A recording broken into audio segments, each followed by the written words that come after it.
Pengertian perubahan sosial menurut Max Weber adalah perubahan situasi dalam masyarakat sebagai akibat adanya ketidaksesuaian unsur-unsur. Salah satu perubahan sosial yang paling nyata yang ada di sekitar kita adalah munculnya internet yang mengubah cara berkomunikasi. Bahkan hal ini membuat masyarakat sangat bergantung untuk menggunakan internet, seperti saat berkomunikasi melalui aplikasi chatting hingga memesan kendaraan umum seperti ojek online. Menurut Samuel Koenig, perubahan sosial adalah suatu modifikasi atau perubahan yang terjadi karena adanya faktor eksternal dan internal. Contohnya adalah permainan yang berubah dari permainan tradisional menjadi permainan online atau berupa konsol. Hal ini dipengaruhi dari faktor eksternal berupa globalisasi dan faktor internal di mana masyarakat Indonesia mudah menyerap budaya luar.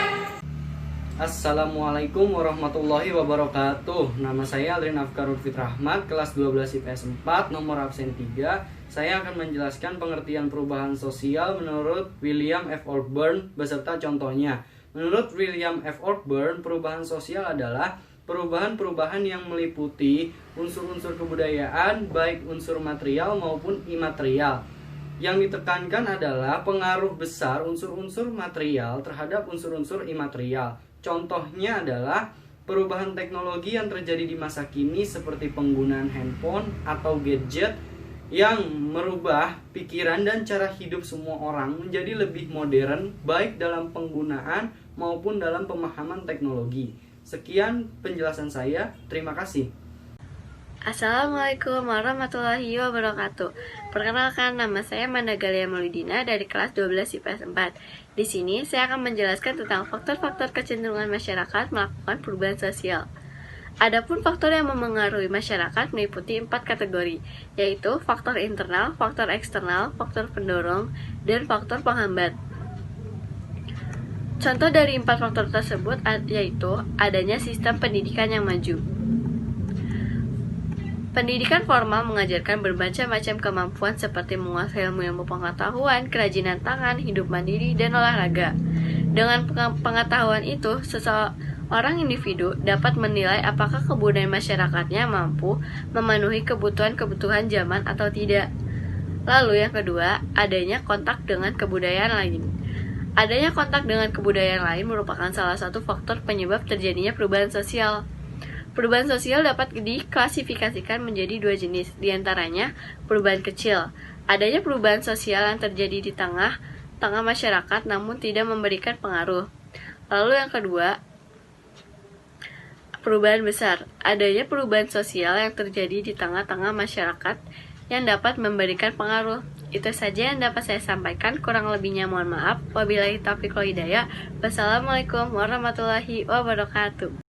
Saya Anissa Kamilah akan menjelaskan tentang kecenderungan masyarakat melakukan perubahan sosial. Di antaranya ada orientasi pada masa depan dan penghargaan sebuah karya. Orientasi pada masa depan, di mana masyarakat yang memiliki pola pikir maju dan punya tujuan yang ingin dicapai, secara otomatis akan melakukan tindakan yang mendorong pada perubahan sosial.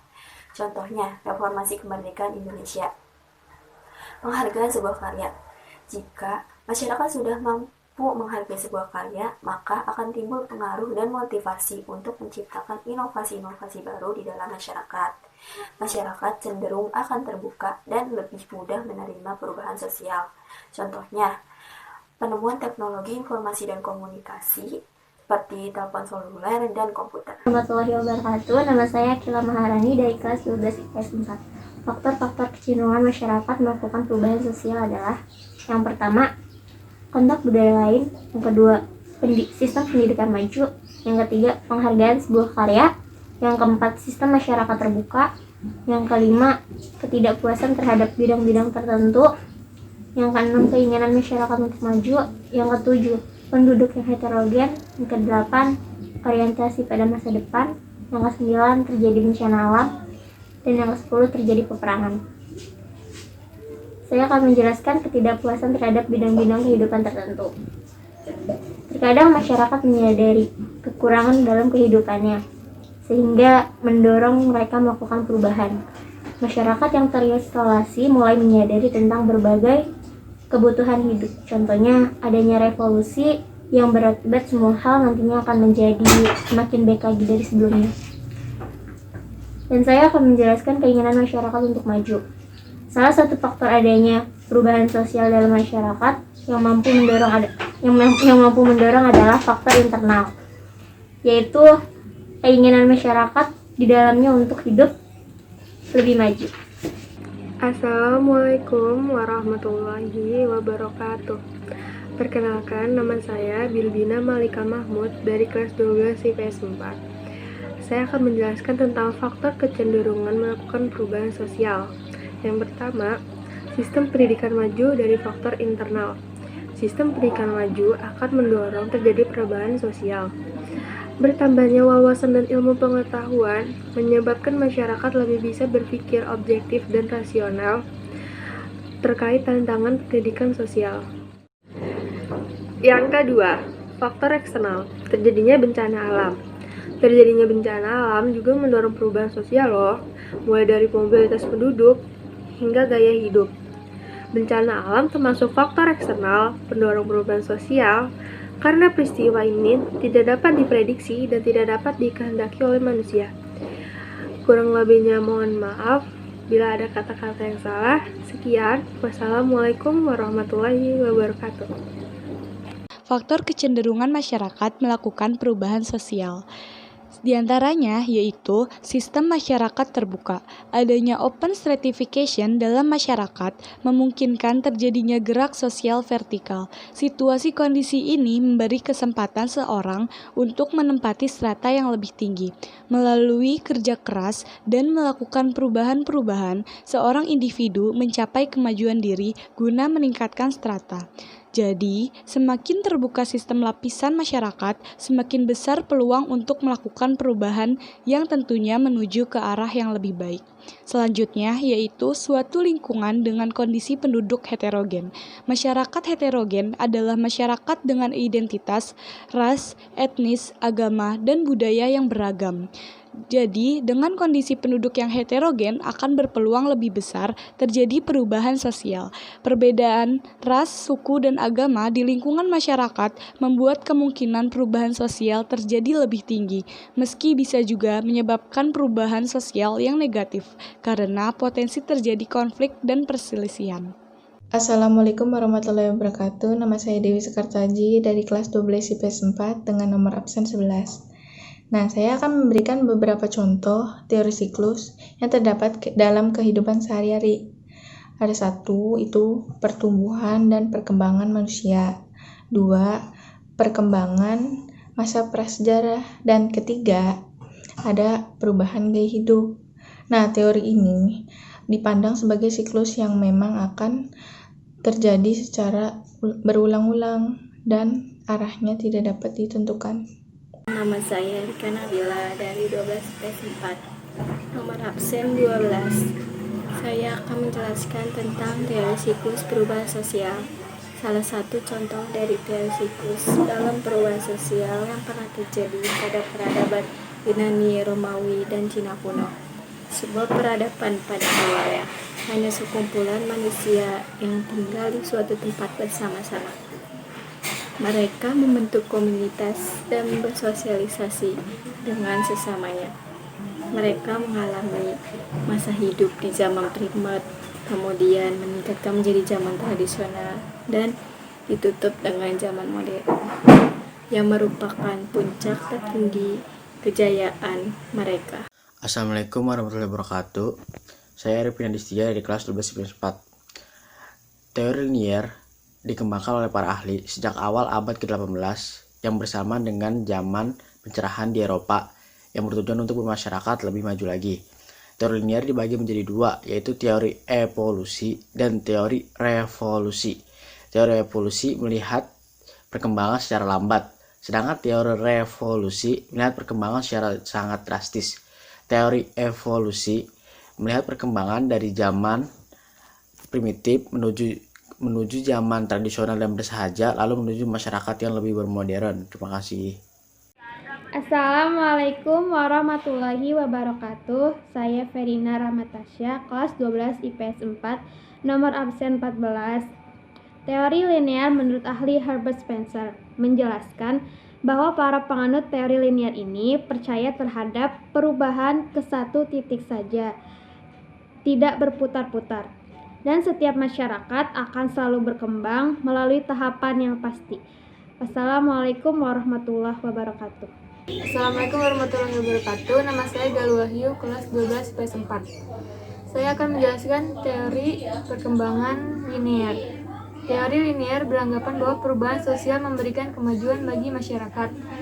Berdasarkan teori ini, perubahan sosial mengarah pada tujuan tertentu, seperti perubahan dari masyarakat tradisional ke masyarakat yang modern. Teori linear mengasumsikan bahwa perubahan terus terjadi layaknya sebuah tahapan, di mana setiap tahap dipandang lebih baik dibandingkan tahap sebelumnya. Sebagai contoh, teknologi komunikasi zaman sekarang memungkinkan interaksi jarak jauh dalam waktu cepat, di mana hal ini tidak terjadi di masa lampau. Sekarang saya akan menjelaskan beberapa contoh gerakan sosial. Yang pertama adalah alternative movement, merupakan salah satu contoh dari gerakan sosial yang bertujuan untuk merubah tindakan tertentu dari individu di masyarakat. Gerakan sosial ini biasanya dilakukan dalam bentuk sosialisasi maupun kampanye dengan sasaran individu secara langsung. Misalnya, sosialisasi bahaya penyakit AIDS yang merupakan dampak dari pergaulan bebas. Yang kedua adalah redemptive movement. Redemptive movement merupakan contoh dari gerakan sosial yang memiliki tujuan, yaitu cenderung menginginkan perubahan yang tidak hanya meliputi suatu perubahan tertentu, melainkan perubahan secara menyeluruh untuk seorang individu. Gerakan sosialisasi ini biasanya dalam bentuk gerakan di bidang keagamaan. Misalkan mengajak individu untuk memperdalam nilai-nilai agama atau menjadikan individu lebih baik lewat kajian rutin. Yang ketiga, reformative movement. Reformative movement merupakan sebuah gerakan sosial yang bertujuan dapat merubah pandangan masyarakat tentang isu-isu tertentu yang berkembang di masyarakat, misalkan isu mengenai hak-hak homoseksual atau isu-isu yang lain yang cenderung bersifat negatif dalam pandangan masyarakat pada umumnya. Selain itu, reformative movement memiliki tujuan yang relatif terbatas. Misalnya, adanya arti demonstrasi yang berkembang di masyarakat untuk mengganti pemerintahan yang sedang berkuasa merupakan contoh reformative movement. Yang keempat, transformative movement. Contoh gerakan lainnya adalah transformative movement, yaitu merupakan gerakan sosial yang memiliki tujuan mengubah masyarakat secara keseluruhan. Misalnya, dengan adanya pengubahan pola pikir masyarakat untuk menganut ideologi tertentu. Gerakan sosial ini biasanya cenderung secara ekstrim dan bersifat pemaksaan. Transformative movement pada dasarnya lebih bersifat kolektif, dengan melibatkan berbagai pihak masyarakat yang turun dalam gerakan ini. Contohnya, antara lain gerakan kaum Khmer Merah untuk menciptakan masyarakat komunis di Kambodia. Gerakan transformasi yang dilancarkan oleh rejim komunis di Uni Soviet pada tahun 30-an, serta gerakan di Tiongkok sejak tahun akhir 40-an untuk mengubah masyarakat mereka menjadi masyarakat komunis. Sekian dari saya, wassalamualaikum warahmatullahi wabarakatuh. Assalamualaikum warahmatullahi wabarakatuh. Saya Gaji Aldi dari 12 IPS 4. Saya akan menjelaskan teori perkembangan linear.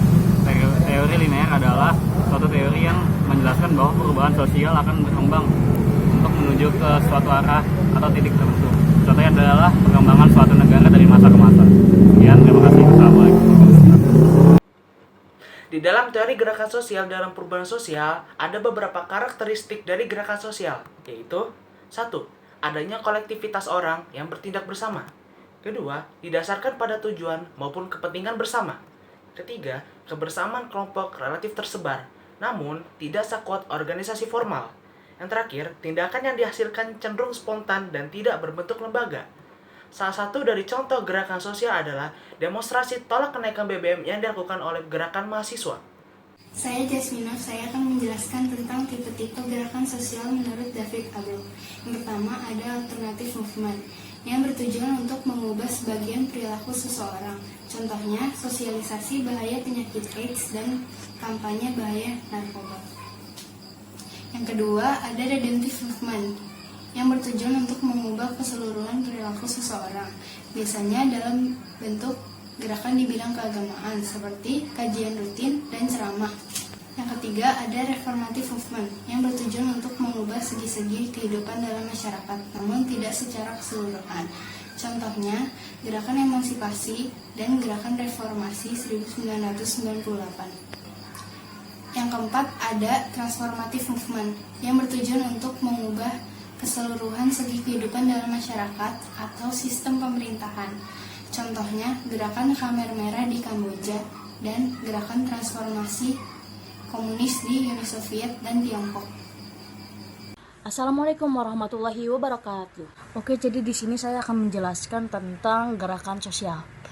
Gerakan sosial merupakan sebuah kegerakan yang dilakukan secara bersama-sama demi mencapai tujuan yang sama-sama diinginkan atau menjadi cita-cita bersama dalam suatu kelompok.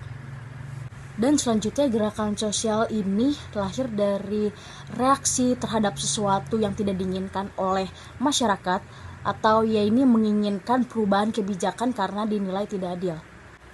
Dan yang terakhir, gerakan sosial merupakan gerakan yang lahir dari inisiatif masyarakat untuk menuntut perubahan dalam institusi, kebijakan, ataupun struktur pemerintahan. Oke, sekian, terima kasih penjelasan pengertian gerakan sosial. Waalaikumsalam warahmatullahi wabarakatuh. Nama saya Mas Yardi Rahmahyar. Saya akan menjelaskan tentang perubahan sosial menurut teori gerakan sosial.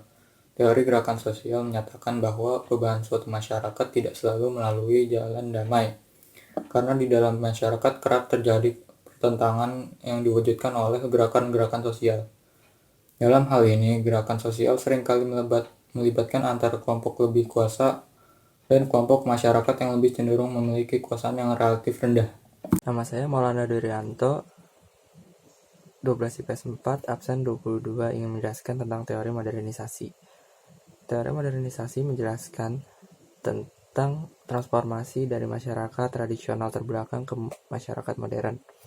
Modernisasi merupakan proses perubahan terhadap sistem ekonomi, politik, dan sosial yang berkembang di Eropa Barat dan Amerika Utara pada abad 17 hingga abad ke-19 yang kemudian menyebar ke seluruh negara-negara di Eropa lainnya.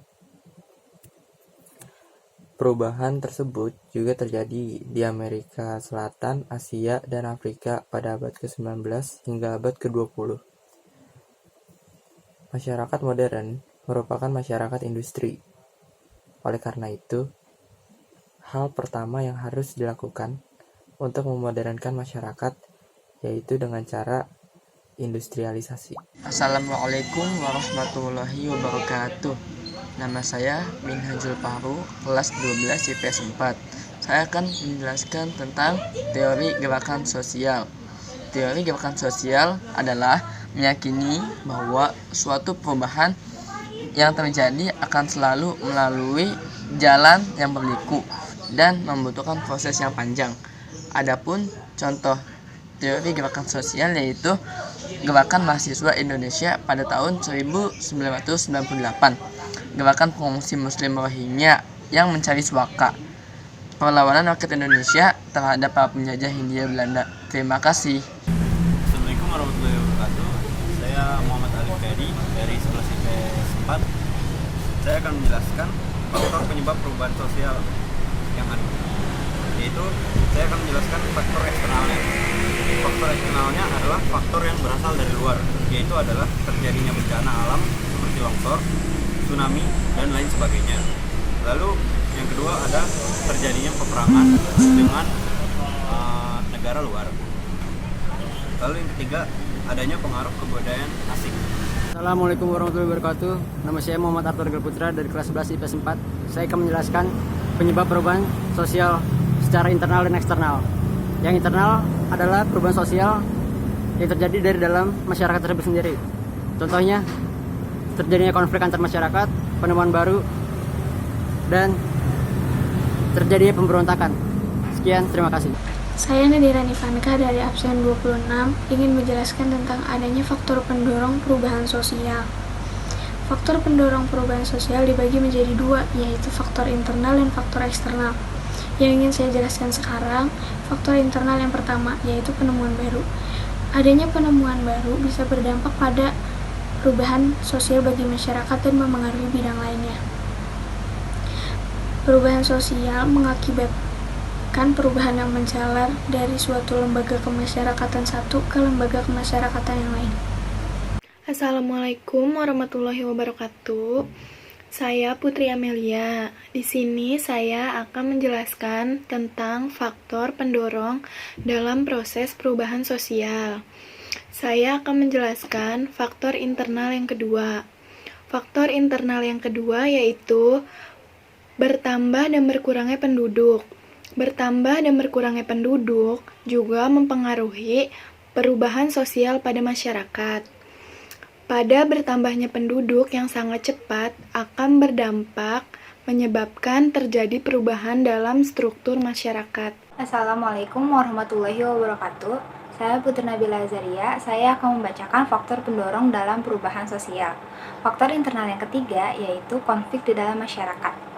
Adanya konflik di dalam masyarakat ini nantinya akan menyebabkan perubahan sosial itu terjadi. Misalnya, perbedaan pendapat dalam suatu kelompok yang mengakibatkan perdebatan antara satu pihak dengan pihak yang lainnya karena tidak saling memahami. Assalamualaikum warahmatullahi wabarakatuh. Saya Rafael dari kelas 12 IPS 4 ingin menjelaskan faktor eksternal, yaitu dari lingkungan fisik. Faktor lingkungan bisa berdampak pada perubahan sosial, di mana saat terjadi bencana alam dan masyarakat harus mengungsi dari asal menuju tempat baru. Dalam tempat baru tersebut, maka akan melakukan adaptasi dengan lingkungan. Adaptasi tersebut akan berdampak pada perubahan sosial. Ya, sekian penjelasan dari saya.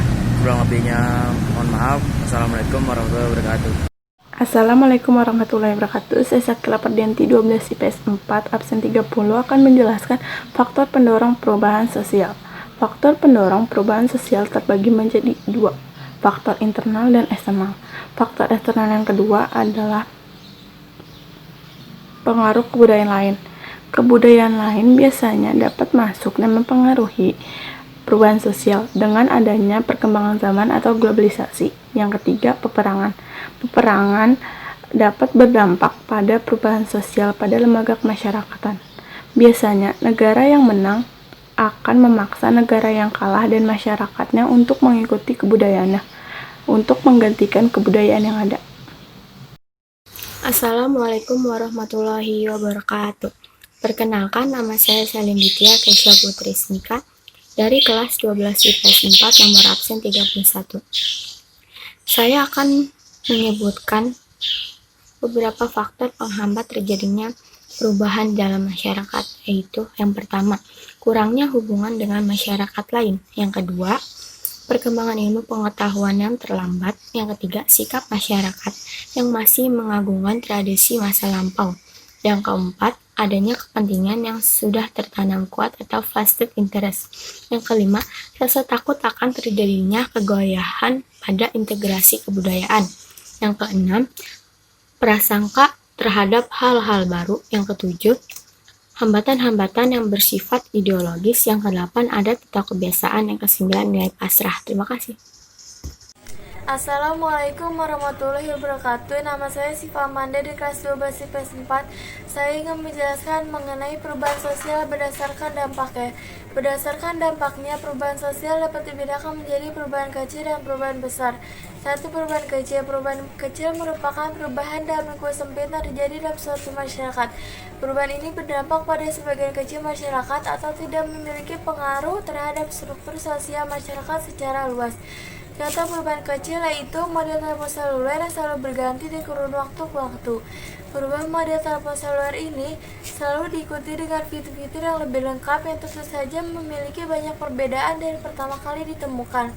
Dua, perubahan besar. Perubahan besar memiliki banyak pengaruh besar terhadap struktur sosial masyarakat. Perubahan ini juga berdampak secara langsung bagi masyarakat. Contoh perubahan besar yaitu perkembangan modernisasi yang mengakibatkan perubahan pada lembaga keluarga. Fungsi-fungsi sosialisasi dalam keluarga tidak dapat dipenuhi oleh orang tua akibat sibuk kerja. Akibatnya, anak-anak kurang mendapatkan perhatian dan kasih sayang orang tua. Kondisi tersebut juga mengakibatkan munculnya tempat penitipan anak. Assalamualaikum warahmatullahi wabarakatuh. Nama saya Siska dari kelas 12 IPS 4 ingin menjelaskan materi tentang perubahan sosial berdasarkan caranya. Perubahan sosial dapat dibedakan menjadi dua, yaitu perubahan sosial tanpa kekerasan dan perubahan sosial dengan kekerasan. Yang pertama, perubahan sosial dengan kekerasan. Perubahan sosial dengan kekerasan adalah perubahan sosial yang dilakukan dengan cara-cara kekerasan. Baik kekerasan tersebut dilakukan dengan fisik maupun psikis, yang tujuannya demi tercapainya perubahan yang diinginkan. Perubahan dengan kekerasan sering dilakukan untuk mempercepat proses perubahan seperti yang diinginkan. Nah, yang kedua ada perubahan tanpa kekerasan. Perubahan yang dilakukan dengan jalan damai dan simpatik untuk mencapai perubahan yang diinginkan. Perubahan tanpa kekerasan memerlukan proses cukup panjang, sehingga terkadang agen perubahan tidak sadar dan memilih perubahan. Contoh perubahan tanpa kekerasan, perubahan yang dilakukan dengan sosialisasi dan pemberdayaan yang ada di dalam masyarakat. Assalamualaikum warahmatullahi wabarakatuh. Nama saya Sofia Azara, kelas 12 IPS 4. Saya akan menjelaskan tentang perubahan sosial. Di dalam perubahan sosial terdapat kemajuan dan kemunduran arahnya. Dilihat dari sisi kemajuan dan kemunduran arahnya dibagi menjadi dua, yaitu perubahan progres dan perubahan regres. Pertama, perubahan progres. Perubahan progres ini adalah perubahan yang membawa kemajuan. Perubahan ini cenderung dihendaki atau diharapkan masyarakat karena membawa kemajuan. Contohnya adalah gender, kesetaraan hak kewajiban antara laki-laki dan perempuan, serta hilangnya stereotip jenis kelamin tertentu berdasarkan unsur budaya. Yang kedua, perubahan regres. Apabila perubahan tidak menguntungkan bagi masyarakat, maka perubahan itu dianggap kemunduran. Contohnya, disebabkan oleh beberapa jenis peperangan dan bencana alam yang mengakibatkan kehidupan manusia dalam lingkungan sosialnya berubah total. Saya Stefani yang menjelaskan perubahan sosial berdasarkan waktunya. Berdasarkan waktunya itu dibagi menjadi dua, yaitu perubahan secara cepat dan secara lambat. Perubahan secara cepat disebut revolusi, yaitu perubahan sosial yang terjadi dalam waktu singkat, cepat, dan mendasar. Disebut sebagai perubahan secara cepat dan mendasar karena perubahan ini tentunya menyangkut hal-hal yang berkaitan dengan peranata sosial yang sulit diubah. Secara sosiologis, sebuah perubahan dikatakan revolusi apabila ada keinginan umum dalam masyarakat, ada pemimpin, ada tujuan yang ingin dicapai, serta momentum waktu yang tepat. Yang kedua, perubahan secara lambat. Perubahan secara lambat disebut evolusi. Evolusi adalah perubahan yang berlangsung lama dan sering tanpa perencanaan. Perubahan ini mampu timbul dan penyesuaian panjang yang dilakukan oleh masyarakat. Yang kelima, berdasarkan sifat perubahannya. Perubahan sosial dapat dibedakan menjadi sebagai berikut. Yang pertama, perubahan struktural. Proses perubahan dengan struktural dilakukan untuk menciptakan dan menghasilkan perubahan mendasar. Contoh dari perubahan struktural adalah pergantian presiden. Presiden baru dapat menetapkan kebijakan baru dan program kerja baru yang memengaruhi sendi-sendi kehidupan masyarakat. Yang kedua, perubahan proses. Perubahan proses merupakan perubahan yang sifatnya tidak mendasar. Artinya perubahan tersebut hanya menyempurnakan perubahan yang sebelumnya sudah ada. Contoh dari perubahan proses adalah perubahan sistem seleksi penerimaan calon pegawai negeri sipil, di mana menyempurnakan kekurangan-kekurangan yang terdapat dalam sistem seleksi penerimaan calon pegawai negeri sipil sebelumnya. Assalamualaikum warahmatullahi wabarakatuh.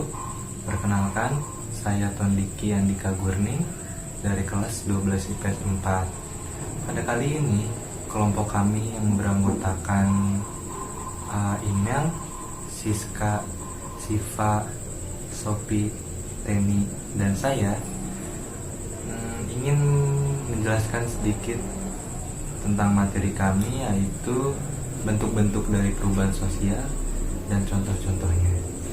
Sebelum kita masuk ke dalam bentuk perubahan sosial, sebenarnya apa sih itu perubahan sosial? Perubahan sosial itu merupakan salah satu wujud dari perkembangan manusia yang selalu bergerak mengikuti perkembangan zaman yang ada. Bentuk-bentuk dari perubahan sosial itu ada 6. Yang pertama ada perubahan sosial berdasarkan prosesnya. Yang kedua berdasarkan waktunya. Yang ketiga berdasarkan caranya. Yang keempat berdasarkan dampaknya. Yang kelima berdasarkan sifat perubahannya. Dan yang keenam itu berdasarkan sisi kemajuan atau kemunduran dari arahnya. Yang pertama, bentuk perubahan sosial berdasarkan prosesnya itu terbagi menjadi 2. Yang pertama itu perubahan sosial yang direncanakan dan tidak direncanakan. Perubahan yang direncanakan merupakan perubahan yang terorganisir secara baik. Perubahan ini dilakukan oleh pihak-pihak tertentu yang menginginkan terjadinya perubahan tersebut, yang biasa disebut dengan agents of change. Contoh dari perubahan sosial ini, misalnya agents of change yaitu dari pihak Kementerian Pendidikan, dan kita sebagai target perubahan sosial yang dituju yaitu dengan penggunaan e-book. Kita yang terbiasa dengan buku manual, buku nyata, diinginkan oleh pihak agents of change itu, yaitu Kementerian Pendidikan itu, untuk menggunakan e-book agar kita dapat tetap belajar secara maksimal walaupun dalam situasi daring online ini. Kemudian yang kedua yaitu perubahan yang tidak direncanakan. Perubahan yang tidak direncanakan ini terjadi secara tidak disengaja dan tidak disadari oleh masyarakat itu sendiri. Perubahan yang tidak direncanakan ini dapat menimbulkan dampak-dampak buruk yang bisa merugikan masyarakat itu sendiri. Contoh dari perubahan sosial ini yaitu penggunaan internet yang awalnya bertujuan agar dapat menggali informasi lebih dalam dan secara praktis, bisa saja disalahgunakan oleh pihak-pihak tertentu untuk melakukan hal-hal negatif seperti pornografi ataupun penjualan narkoba secara online. Hai, nama saya Uci Stefani dari kelas 12 IPS 4 dengan nomor absen 38. Saya akan menjelaskan dampak perubahan sosial bagi masyarakat. Dampak perubahan sosial bagi masyarakat itu ada 2. Yang pertama dampak positif dan dampak negatif. Saya akan menjelaskan dampak negatifnya. Contoh negatif yang pertama yaitu disebut dengan disorganisasi sosial. Konsep disorganisasi sosial merupakan proses melemahnya nilai dan norma dalam masyarakat akibat terjadinya perubahan. Contohnya di era sosial media saat ini, masyarakat cenderung ke individualistis atau mementingkan diri sendiri dan tidak memperhatikan lingkungan sosial sekitar. Dampak negatif yang kedua adalah cultural shock atau guncangan budaya. Yang dimaksud dengan cultural shock atau guncangan budaya adalah di mana masyarakat mengalami kaget karena belum siap menerima perubahan. Perubahan yang dimaksud adalah adanya unsur-unsur kebudayaan asing yang berbeda dengan kebudayaan sendiri. Dampak terburuk dari cultural shock adalah ketertinggalan kondisi dan bisa mengakibatkan masalah sosial dalam masyarakat. Dampak negatif yang ketiga adalah cultural lag. Cultural lag atau kesenjangan budaya merupakan ketidaksesuaian antara unsur-unsur kebudayaan akibat terjadinya perubahan dan pergeseran kebudayaan. Cultural lag dapat terjadi jika adanya perbedaan taraf kemajuan dan antara daerah dalam suatu kebudayaan. Cultural lag antara lain adalah keberadaan bus khusus yang sebenarnya ditujukan untuk mengurangi masalah kemacetan di ibu kota, namun justru malah menambah kemacetan. Hal ini disebabkan karena banyaknya kendaraan bermotor menerobos masuk ke dalam jalur bus khusus tersebut. Karena itu, dapat dikatakan bahwa pembaharuan transportasi publik di ibu kota tidak diimbangi dengan kesadaran bertransportasi dan disiplin berlalu lintas. Sekian penjelasan mengenai dampak negatif perubahan sosial di masyarakat. Terima kasih. Halo semuanya, saya Vincentius Ariel Hermanto dari 12 IPS 4. Sekarang saya akan menjelaskan tentang dampak positif perubahan sosial di masyarakat. Jadi ada beberapa dampak positif perubahan sosial yang bisa dirasakan oleh masyarakat. Dampak positif yang pertama adalah munculnya nilai dan norma baru yang lebih sesuai dengan tuntutan perkembangan zaman. Contohnya adalah munculnya Undang-Undang Nomor 21 Tahun 2007 yang membahas tentang perdagangan manusia. Perdagangan manusia sendiri mulai marak akhir-akhir ini, tidak hanya di Indonesia tetapi juga di negara lain. Dampak positif yang kedua adalah berkembangnya lembaga-lembaga sosial baru yang merupakan penerapan dari diferensiasi struktural. Lembaga-lembaga sosial ini memungkinkan anggota masyarakat untuk memenuhi berbagai macam kebutuhan yang semakin kompleks. Salah satu contoh adalah pengalihan fungsi pendidikan usia dini. Fungsi pendidikan usia dini pada awalnya merupakan tanggung jawab masing-masing keluarga, tetapi seiring dengan perkembangan zaman, mulai muncul institusi pendidikan yang berfokus pada pendidikan anak usia dini. Dampak positif yang ketiga adalah pesatnya perkembangan teknologi. Teknologi merupakan salah satu faktor penting dalam kehidupan sehari-hari kita. Melalui teknologi, masyarakat tidak hanya bisa mengakses informasi, tetapi juga bisa memberikan informasi. Teknologi juga berperan sebagai peran penting dalam kehidupan sehari-hari. Ya, itu adalah penjelasan saya mengenai dampak positif perubahan sosial terhadap masyarakat. Terima kasih.